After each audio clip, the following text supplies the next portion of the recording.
El podcast Memoria y Feminismo es un espacio abierto de conversación, un espacio feminista y reflexivo, donde podrás escuchar a mujeres, sus relatos, experiencias y saberes, siempre con un enfoque de derechos. Acompáñanos cada episodio junto a Pamela Pinzada Mayor y Paz Ahumada Muñoz. Si el feminismo es revolución, y si no se convierte una en revolucionaria por la ciencia, sino por la indignación, nos parecía evidente entonces que a las feministas correspondiese el lenguaje del arrojo, y no la inexpresividad de la mesura, puesto que en este último caso nos encontraríamos frente a un grupo oprimido, que, a primera vista, renunciaría a emplear el lenguaje de su rebeldía, para compartir, con todo respeto, el lenguaje del orden. Julieta Kirwood. Bienvenidas y bienvenidos al cuarto episodio del podcast del Museo de la Memoria y los Derechos Humanos. En esta oportunidad nos acompaña en la conversación Antonia Atria Fuentes, con quien conversaremos sobre el movimiento feminista en las universidades y la ola feminista del 2018. Antonia es estudiante de Sociología de la Universidad de Chile, senadora universitaria e integrante de la Asamblea Feminista Plurinacional. Bienvenida, Anto, y gracias por aceptar nuestra invitación a participar de este espacio. Hola, muchas gracias por la invitación. Bienvenida, Anto, repitiendo las palabras de Paz. Gracias por participar. Y quería empezar con una pregunta que está relacionada al 2018 y el estallido feminista de mayo. ¿Tú cómo evaluarías ese proceso desde las demandas de una educación no sexista y la creación de protocolos en las universidades hasta las denuncias colectivas contra el acoso por parte de académicos? Yo creo que esta pregunta tiene dos dimensiones, porque hay una que es respecto a educación no sexista, que es más bien una demanda nacional que comprende una temática bien compleja, por así decirlo, una segunda dimensión que tiene más bien que ver con los procesos internos de cada universidad, ¿no? Y lo que es la conformación de protocolos de violencia para enfrentar la violencia y el acoso, y también cambios en las mallas curriculares de cada universidad. En ese sentido, yo creo que hay que evaluar muy positivamente lo que fue la movilización en términos de em, avivar nuevamente un movimiento que post dictadura había quedado en algo así como un silencio, ¿no? Y bueno, tuvo pequeños estallidos, como lo fue el 2013 por las movilizaciones del aborto, el 2016 con las movilizaciones de Ni Una Menos, pero que toma un carácter más bien masivo y nacional con la movilización feminista estudiantil del 2018.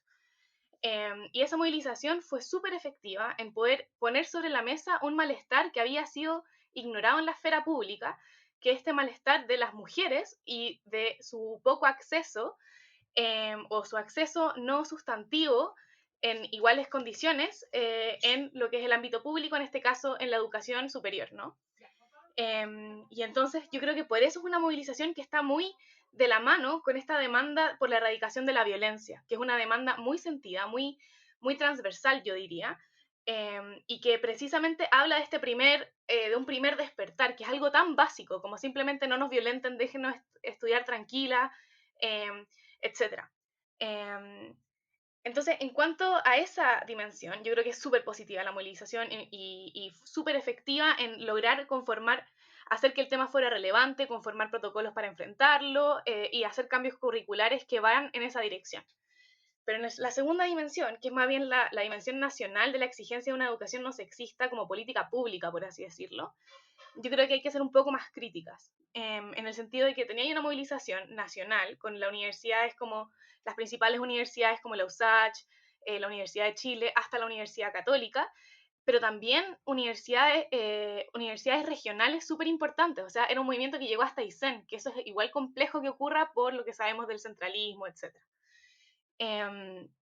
Y aún así, fue una movilización que se quedó muy en lo particular de cada universidad y no logró contemplar un protocolo nacional, o sea, un petitorio nacional respecto a sus demandas, ¿no? Y que entonces no logró instalar la educación no sexista como una necesidad a nivel nacional.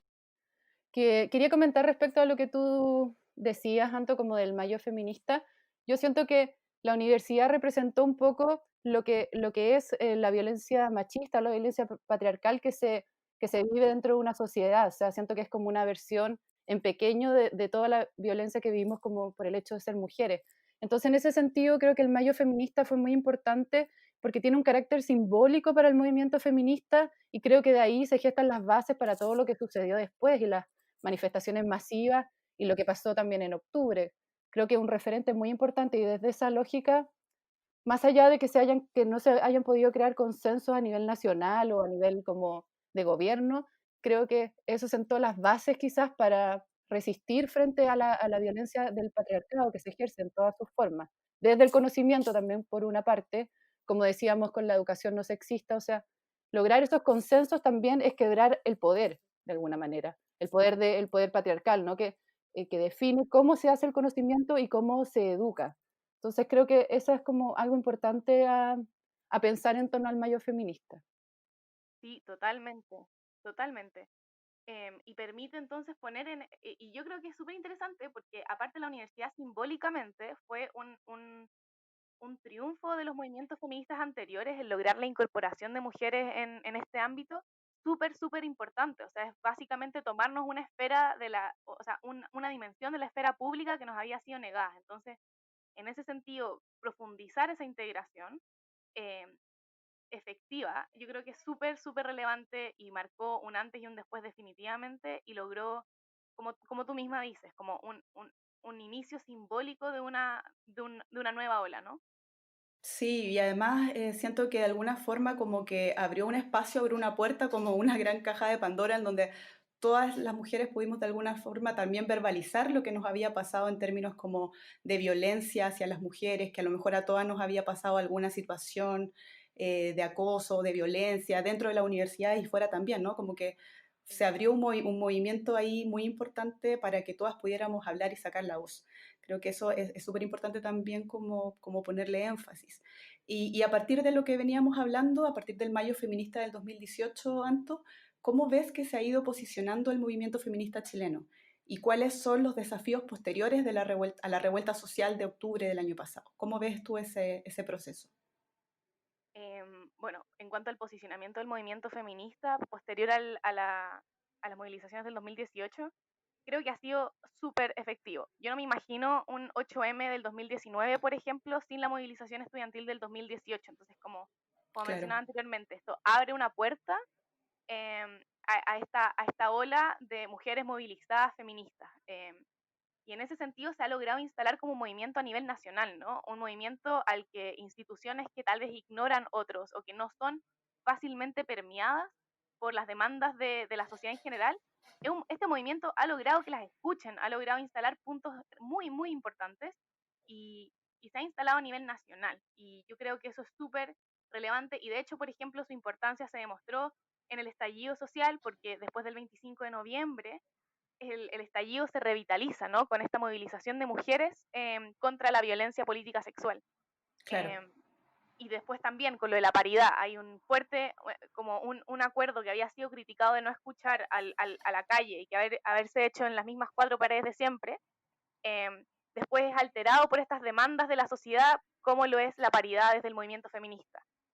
Y así se demuestra como el posicionamiento de este movimiento como un movimiento muy importante en la escena nacional. Lo cual nos deja claramente claros desafíos. Primero, el más importante creo yo es entender cómo plantearnos como feministas más allá de una agenda mujerista. O sea, el Ujú. movimiento feminista no puede ser solamente enfocado a problemáticas específicas de mujeres, sino entender que cada problemática de mujeres se inserta en un sistema nacional, neoliberal, etcétera. Entonces, que este movimiento, esta focalización en las mujeres nos debe permitir abrir la puerta. Entonces, por ejemplo, cuando pensamos, no sé, en la demanda por el aborto, tenemos que entender que no nos sirve un aborto que siga teniendo un acceso diferenciado por clases, sino que lo que estamos pensando es una educación, es una forma de salud distinta, una forma de salud que le asegure y garantice su acceso a todos y todas. Lo mismo cuando hablamos de inserción laboral, hablamos de una inserción laboral no solamente en términos numéricos de que sea igual, sino de que tenga condiciones laborales dignas, que tenga asegurar derechos, y no solo para mujeres, sino que para todos, todes, todos, todas quienes están en la fuerza laboral, ¿no? Ese yo creo que es un importante desafío. También creo que es muy importante no quedarnos en la irrelevancia en el proceso nacional que está ocurriendo, es decir, saber posicionarnos como movimiento en lo que viene en términos del proceso constituyente eh, y la pospandemia, como se le ha llamado, ¿no? Claro. Em, Y bueno, lo último que me gustaría nombrar es el lograr llegar con el feminismo, y no solamente con esta agenda por las mujeres, sino el feminismo como ideología política, como lucha por la que nos movilizamos todas, todes, todos, a personas con las que todavía no estamos llegando también, como lo son mujeres mayores o mujeres de sectores también marginados de la sociedad, zonas periféricas o regiones o, o zonas como empobrecidas, y también llegar e incluir a las disidencias sexuales, que yo creo que es algo con lo que las feministas a veces estamos un poco al debe, ¿no? Yo creo que esos son los principales desafíos que enfrentamos. Mm. Sí, yo quiero sumar a tus reflexiones esta idea como de tener una agenda mujerística. Nosotras, como que ha sido algo en lo que pensar profundamente, porque también siento que representa como a la tercera ola o a la segunda ola, como creo que en en el contexto en el que estamos, pensar el feminismo como una filosofía política o como una visión de mundo quizás, no tiene que ver como solo por el hecho de ser mujer, Mm. sino que tiene que ver con un sistema, con una idea, como con tratar de quebrar el sistema imperante. Yo lo veo desde esa perspectiva. Entonces, tenemos por un lado todo lo que implica, no sé, una sociedad, un Estado, cultura, en fin, pero pensemos también como en perspectiva feminista, digo, el conocimiento, pensemos una economía en perspectiva feminista, una educación, o Mm. sea, cómo pensar eso, estructuras con un feminismo obviamente interseccional, como tú dices, que entiende que no solo está el hecho de ser mujer, sino que también está temas como de clase, que son súper importantes porque finalmente te determinan, o sino también temas de raza o de etnia, en fin, como que ahí eso me parece muy interesante como que lo digas, que como que el feminismo no es solo eso, la defensa de los derechos de las mujeres o luchar contra la violencia hacia la mujer.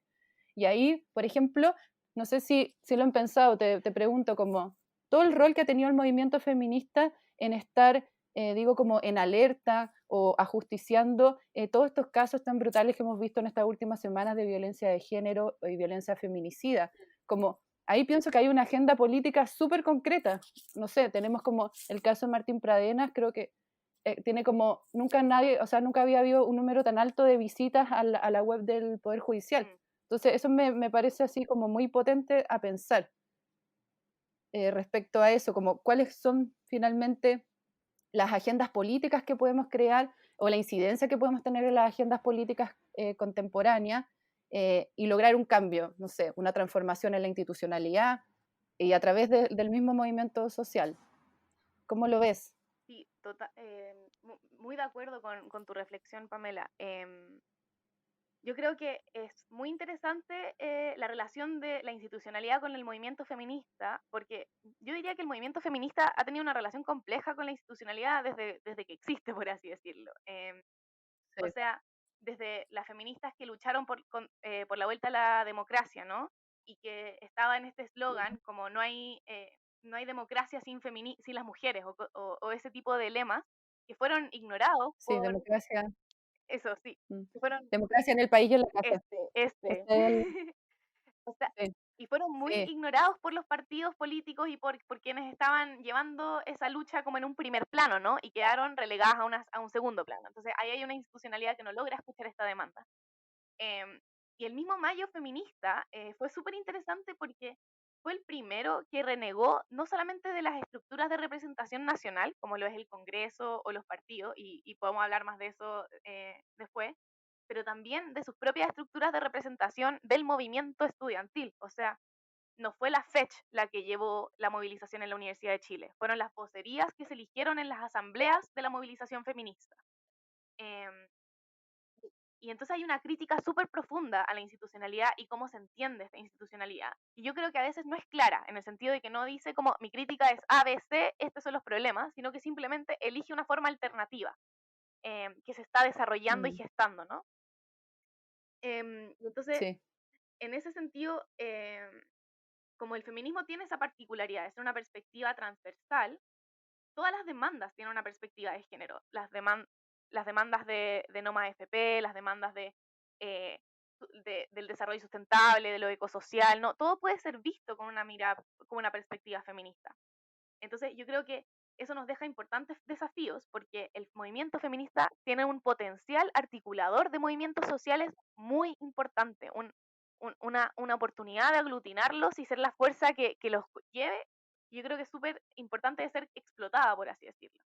Em, entonces yo creo que lo que nos falta como desafío en cuanto a nuestra relación con la institucionalidad es entender cuál es nuestra propia crítica a la institucionalidad, más claramente, y cómo planteamos una alternativa a esa crítica, cómo planteamos una institucionalidad distinta, em, y el contenido de esta institucionalidad distinta, porque a veces nos quedamos mucho en la crítica, en la denuncia, y no suficiente en la formulación de salidas y respuestas en cuanto a esa crítica. Claro. Es súper interesante también, Antonia, que hayas nombrado, bueno, esta frase, democracia en el país y en la casa, todo lo que es el pensamiento también de Julieta Kirwood como una referente para las feministas, y también pensar como en todo el movimiento feminista y cómo las mujeres lo enfrentaron desde la dictadura, resistiendo la dictadura, pasando por la transición y hasta ahora con la ola feminista y todo lo que estamos viviendo. Entonces, preguntarte también si la ola del 2018, claro, fue un momento súper histórico y nosotros podemos ahí ver y plasmar también la diversidad del movimiento feminista, porque tenemos, bueno, diversidad absoluta. Obviamente también hay compañeras que militan en partidos políticos, entiendo que también tú militas en uno. Entonces, ¿cómo crees tú que en el fondo se asume esa desconfianza entre las organizaciones feministas y los partidos políticos? Que sabemos que también históricamente los partidos han replicado la estructura patriarcal. Entonces, ¿cómo enfrentarse a eso? ¿Cómo ves tú ese proceso? ¿Cómo ves tú el rol que cumplían también las feministas militantes de partidos políticos? Mm. Sí, yo efectivamente soy feminista militante. Feminista primero, militante segundo, porque entiendo perfectamente Ok, el partido como una herramienta, ¿no? El partido es una herramienta por la cual una canaliza sus demandas hacia la institucionalidad y claro, uno elige distintas estrategias. Ahí yo creo que el rol de la feminista es bien complejo, de las feministas militantes, bien complejo, porque es difícil ser feminista militante, porque una está como en estos dos espacios, pero tampoco está tanto en ninguno. Porque por un lado ha sido un activismo hacia afuera, el social, y que es un activismo igual complejo por estas mismas desconfianzas que hay y que son muy entendibles, por lo que mencionábamos antes, que fue una demanda completamente olvidada e ignorada por los partidos en su momento. Entonces, que ahora llegan feministas militantes que lo quieren poner sobre la mesa y quieren participar en movimientos de articulación, llegan con una cierta desconfianza, como espero que no estés instrumentalizando esto como lo han hecho tantas veces, ¿no? exactamente, sí.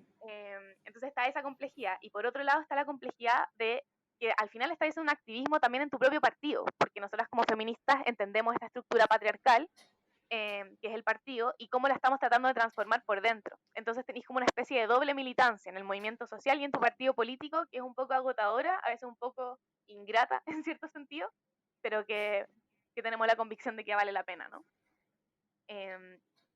Y en ese sentido, el cómo se resuelve esa relación, yo creo que, bueno, hay una patita, que es que la constitución del dictador destruyó un poco la idea de democracia representativa. Y la destruyó porque dejó a la política atada de manos frente a la economía, ¿no? Entonces, si uno quiere cambiar la AFP o si uno quiere hacer un plan de vivienda más comprensivo con las dificultades económicas que enfrentan las familias o, filo, las distintas demandas que uno esté levantando, Ujú. la política queda sin capacidad de respuesta, sin capacidad de articular una respuesta frente a eso y se quedan como administradores del modelo, ¿no? Así se le ha dicho mucho a los partidos tradicionales. Em, Sí. entonces ahí hay un primer problema, que yo espero que este proceso constituyente al que vamos a entrar pueda solucionar ese problema y le devuelva a la política su capacidad de modificar instituciones y hacer transformaciones efectivas, em, que logren que los partidos tengan algún uso, ¿no? Y que no sean solamente estructuras de poder vacías. Claro. Eh, Pero antes, sí, cortito sobre eso, pero entendiendo que está como muy descalificada y muy mal vista la clase política, no sé, como todos, yo, y me sumo, creo como la visión es que este proceso constituyente no es que le entregue más herramientas a la clase política, finalmente es que construya una sociedad más justa.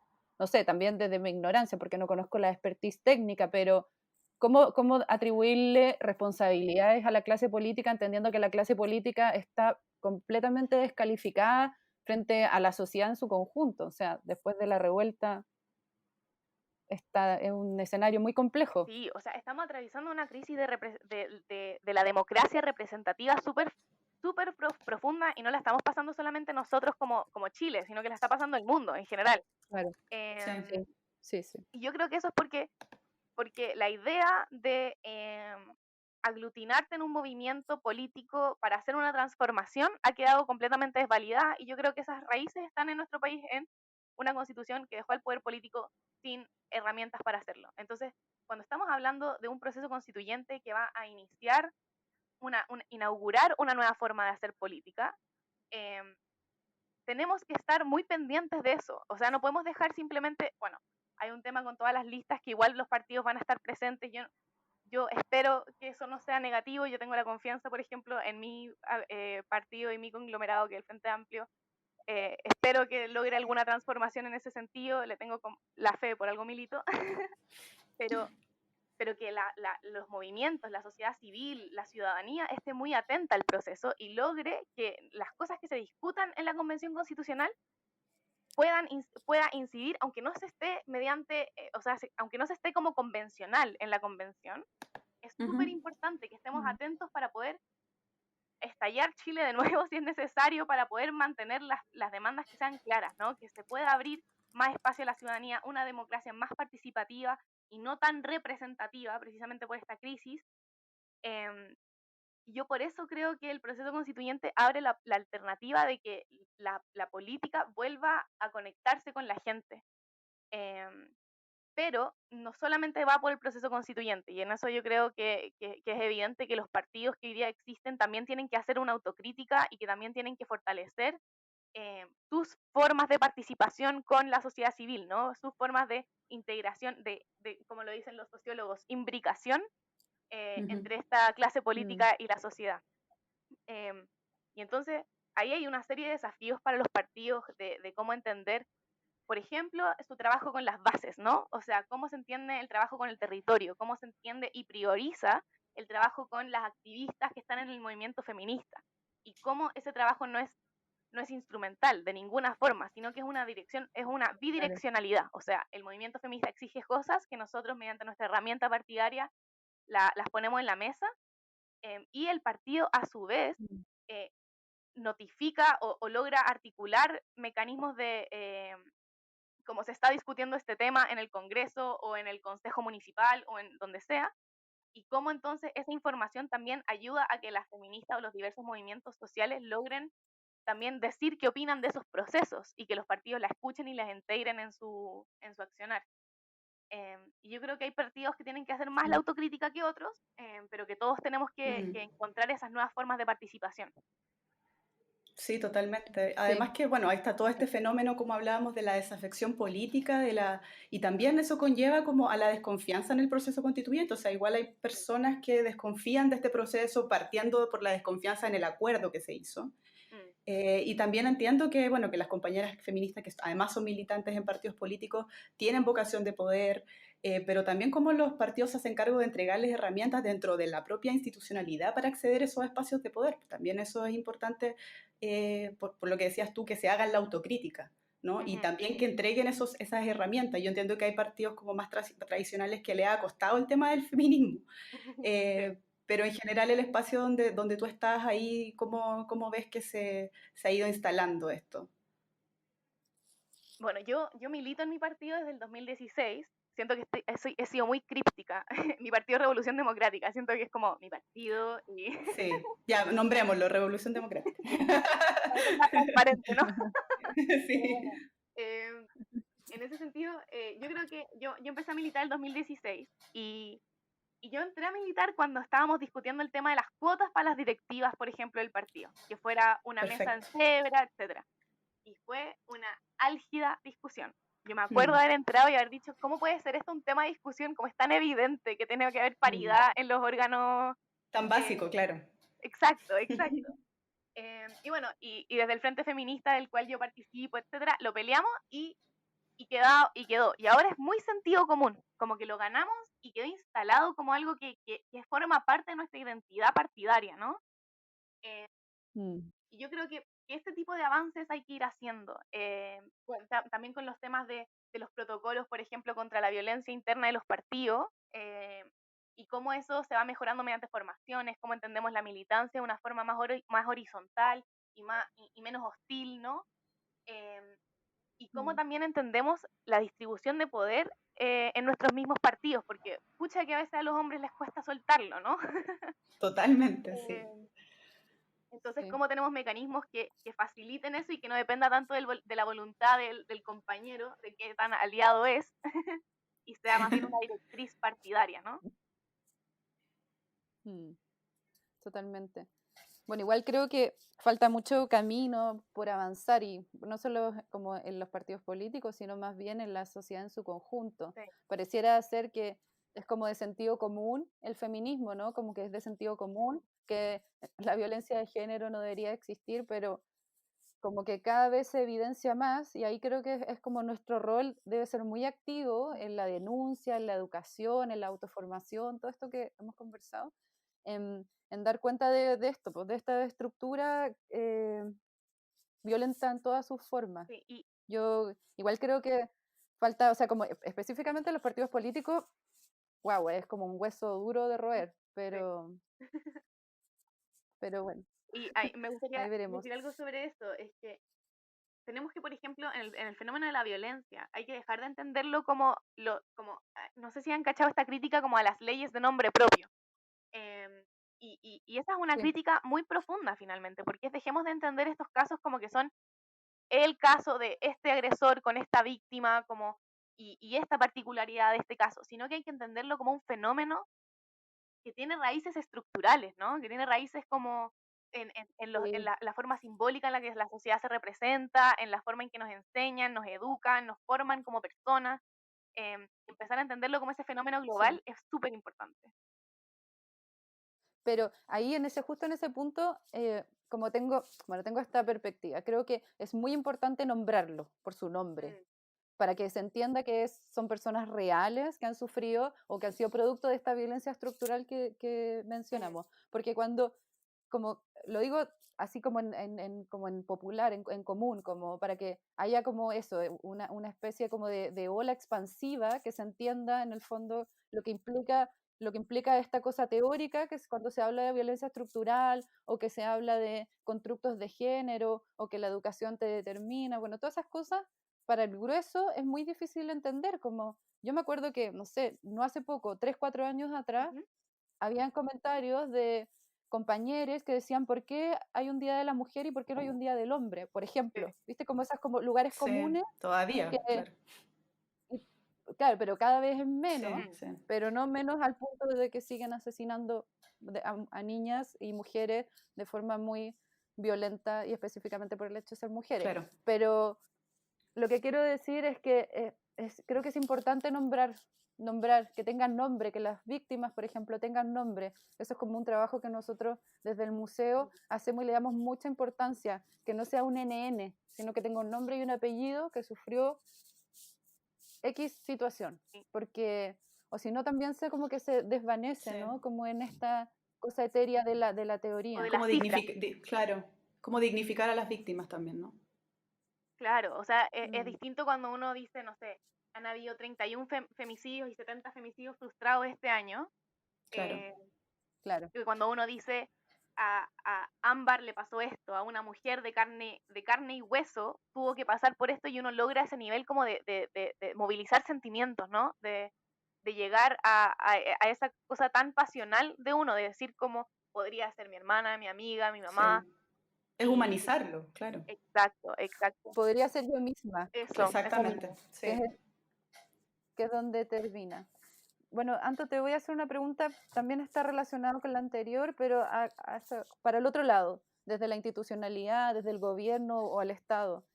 ¿Cómo valorías tú las políticas del Ministerio de la Mujer y Equidad de Género en estos últimos años y cómo los cambios culturales que se exigen desde el movimiento feminista tienen una relación específica con las políticas de Estado que se están llevando a cabo? Bueno, ahí yo debo ser súper crítica, la verdad. O sea, como en cuanto al Ministerio de la Mujer, yo creo que el Ministerio de la Mujer es una institucionalidad súper relevante, ¿no? y que las ministras del último gobierno de Michelle Bachelet fue buenas. Por ejemplo, Claudia Pascual, usaron esa institucionalidad para poder impulsar eh, medidas, política pública, súper útil. Pudieron haber hecho más, definitivamente, pero avanzaron. Ahora, de los últimos años, y por últimos años yo me voy a ceñir a este gobierno, el Ministerio de la Mujer ha sido desmantelado, o sea, ha sido relegado a un segundo, incluso tercer plano, donde quien encabeza el ministerio, la ministra, termina siendo un tema de coteo político, este ministerio le va a corresponder a la UDI, y todos sabemos que la UDI es la peor, o sea, no me puedo imaginar un partido peor, bueno, tal vez el Partido Republicano, pero bueno, no me puedo imaginar un peor partido para encabezar este ministerio, que es tan importante, Sí, se lo dejan a la UDI y cada vez Claro. ponen personas menos adecuadas para el cargo. Es increíble. O sea, bueno, estaba Isabel Pla, que Sí. no hizo nada, estaba en plena, o sea, un auge de la violencia política sexual que yo creo que no se veía desde dictadura, y silencio por parte del ministerio, Así es. absoluto silencio. Después nos quedamos como 2 o 3 meses sin Totalmente. ministra para que pongan a Marcarena Santelices, que, o sea, de género no sabe nada. ¿Qué le hace usted una ministra que puede hacer la pega? Ah, es que yo soy mamá, por eso, y soy mujer. Eso me hace totalmente calificada para ser ministra. Una vergüenza. Y después nos Qué ponen a locura. Salaquet, que tampoco ha hecho nada. O sea, lo que yo veo es un gobierno que ha desmantelado una institucionalidad pensada para resguardar los derechos de las mujeres, pensándola solamente como un coteo político y no como una institucionalidad que puede hacer algo, y que finalmente lo que hace es solamente medidas maquilladas. O sea, esto del WhatsApp para Mm. la violencia intrafamiliar, que es tan necesario en pandemia y en cuarentena, un WhatsApp que recibe No, me 900 imagino. mensajes al día y tiene a dos personas a cargo, dos. Después tenéis lo de la ¿En Macarena, serio? sí, eso nos lo dijeron Wow. una asociación de funcionarias. Después, por otro lado, tenéis el tema de la mascarilla 19, si no me equivoco, y no hubo formación a las farmacias, o no hubo formación al equipo del ministerio sobre cómo iba a funcionar, cuáles eran los procesos, qué debían hacer en caso de. Entonces, son medidas publicitarias, no son políticas públicas, son propaganda. Y eso es súper, súper grave, especialmente con la crisis que estamos viviendo ahora.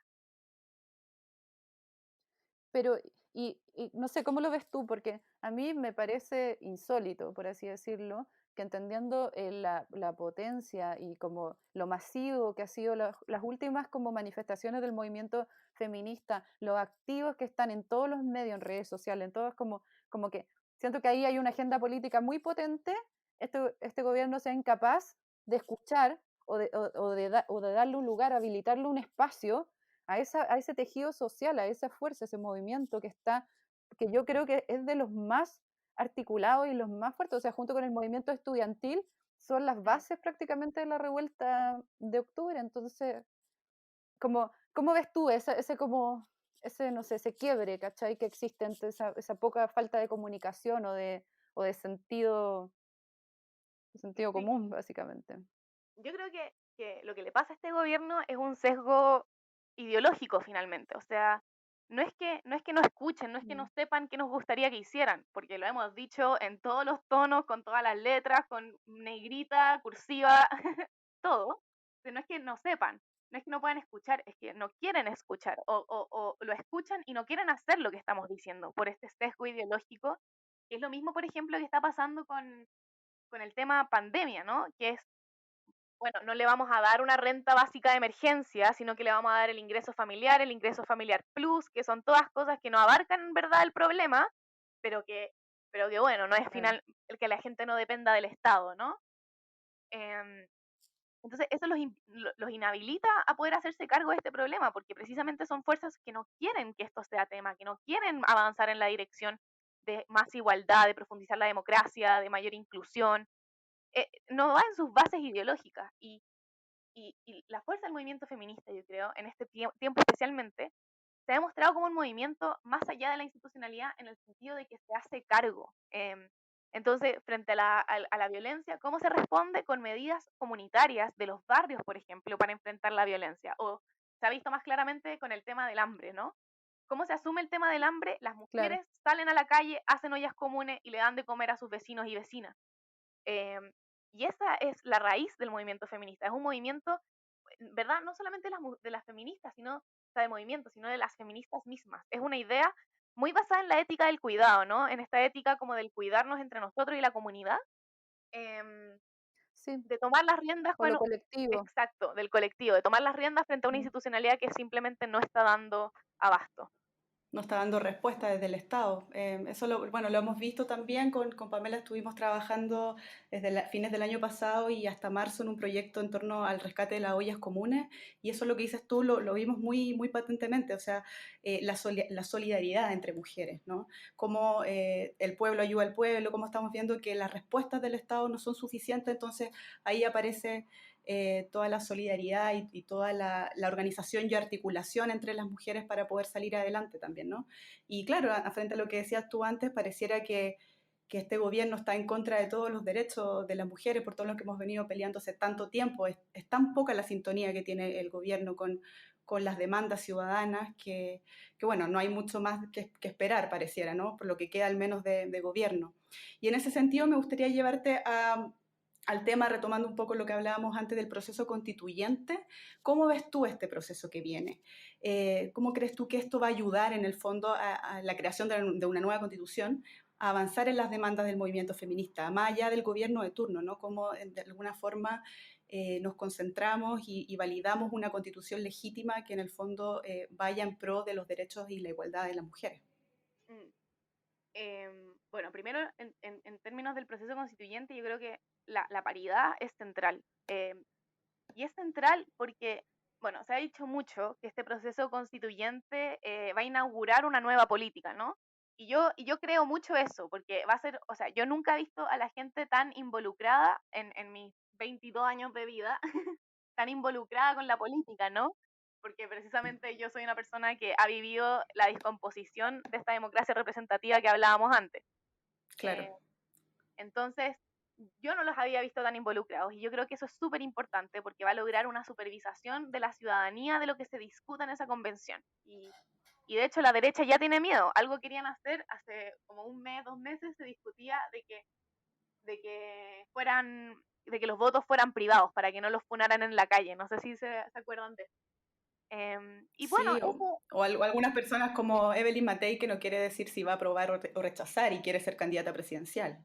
claro, exacto. Entonces, Mm, yo creo que eso, ese fenómeno es algo muy de la derecha, de tener miedo sí, a la democracia finalmente, ¿no? Y entonces yo creo que este proceso A constituyente, perder el poder. perdona, Pame. Mm.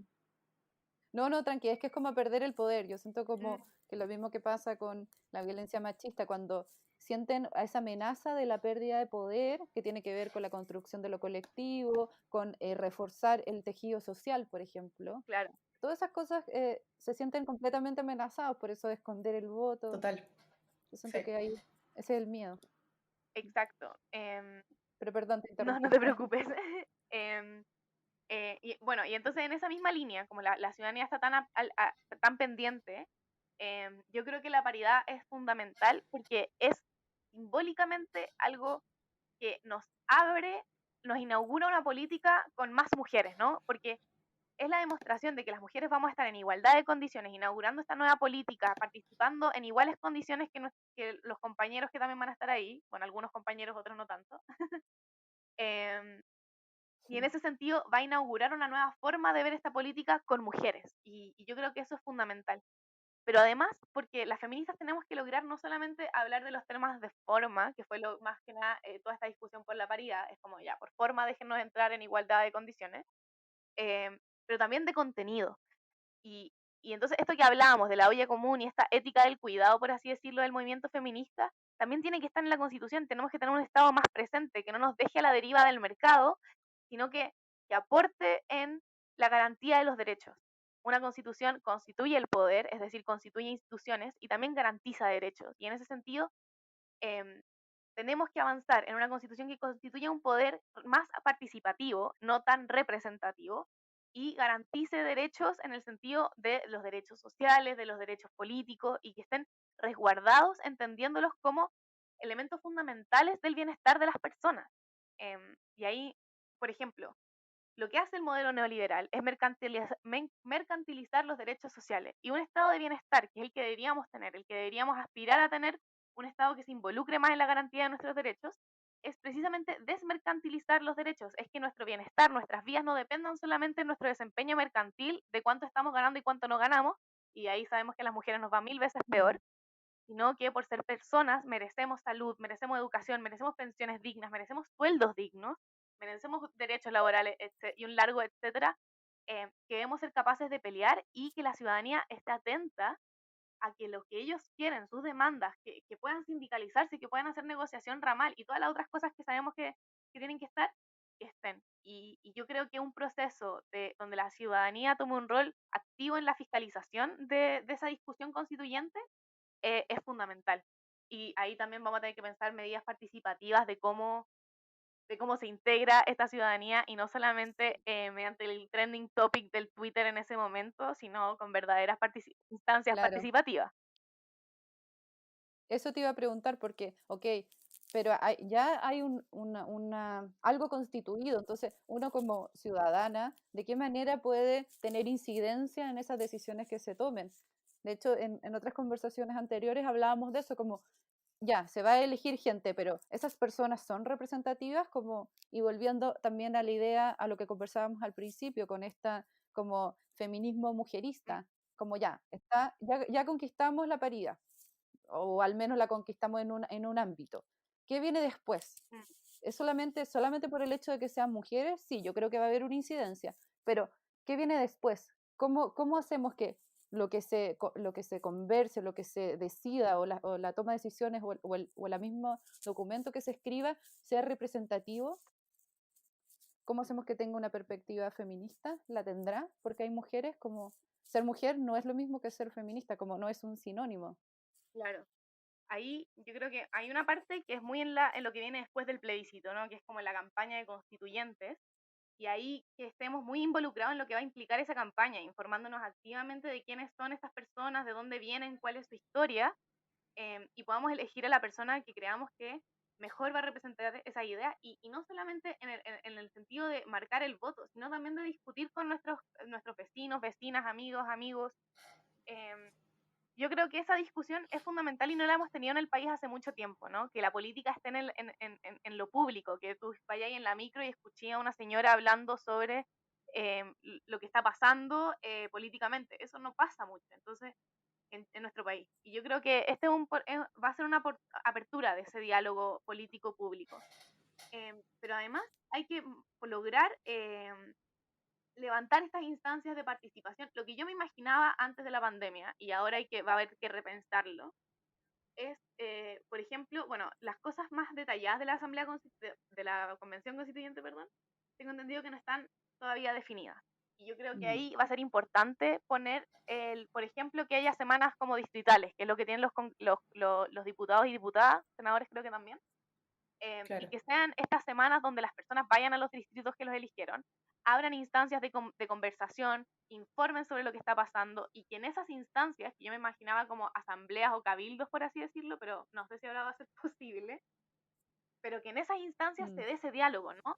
Y haya una retroalimentación entre el representante y el representado y que eso esté obligado por ley a hacerse. O sea, que la ley del proceso constituyente contemple ese tipo de actividades. Yo tengo entendido que este tipo de mecanismo se tiene que definir después del plebiscito, porque depende si va a ser mixta o no, que ojalá no sea mixta, Mm. recuerden, no votar por mixta.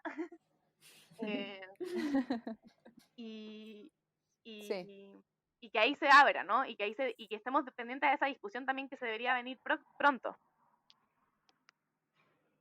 Sí, se nos viene además como un calendario electoral súper Súper amplio y álgido. como súper álgido, con mucha fuerza, o sea, tenemos muchos votos, tenemos muchas elecciones por delante, entonces se viene igual ahí un tema importante también de como ciudadanos hacernos responsables de estar informados ante tanta información que nos llega por todos lados, además, Sí. diferenciar las fake news de la información correcta, entonces estamos viviendo igual en un periodo complejo, ¿no? ¿Cómo ves tú todo este periodo, aparte de todas las cosas que están pasando con la pandemia, el posible rebrote, todo lo que estamos viviendo con el calendario 2021 de elecciones, ¿no? Que entiendo que son alcaldes, bueno, tenemos que elegir presidenciable también para el otro año, todo lo que es en la convención constitucional, esperamos.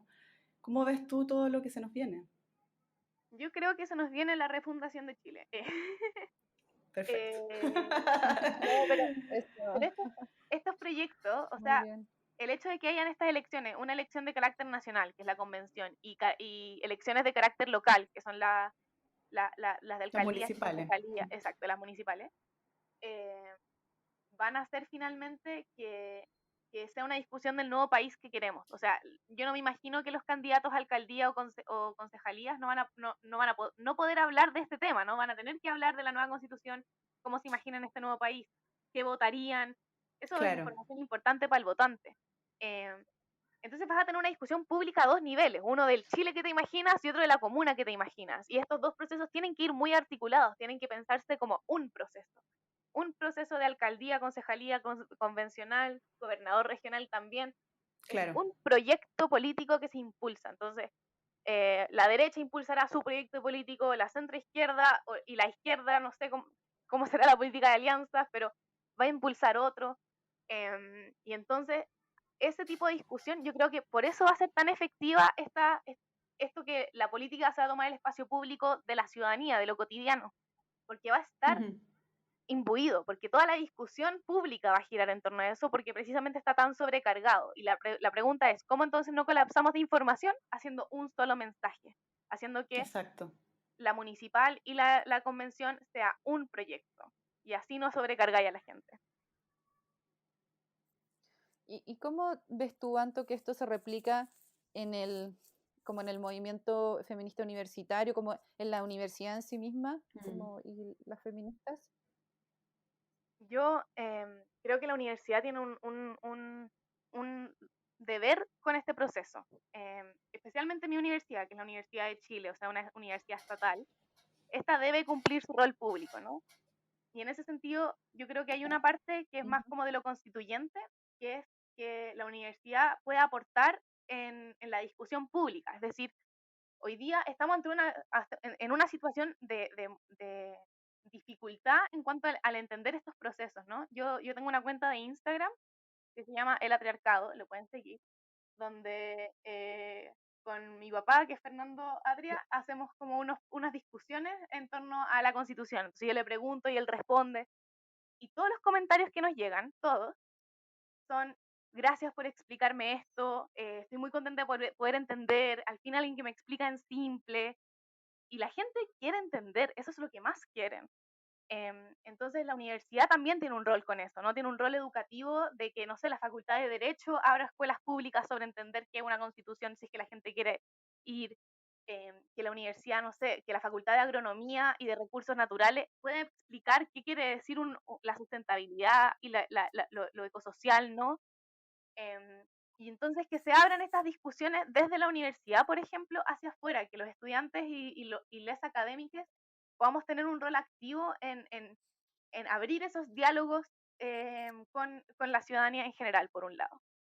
Y por otro lado también creo que el movimiento feminista estudiantil específicamente es un movimiento con mucha fuerza, porque la verdad es que el feminismo, si bien ha estado expandiéndose en toda la sociedad, eh, el núcleo más fuerte son las mujeres jóvenes estudiantes, ¿no? Eh, el más Sí. fuerte, no el único.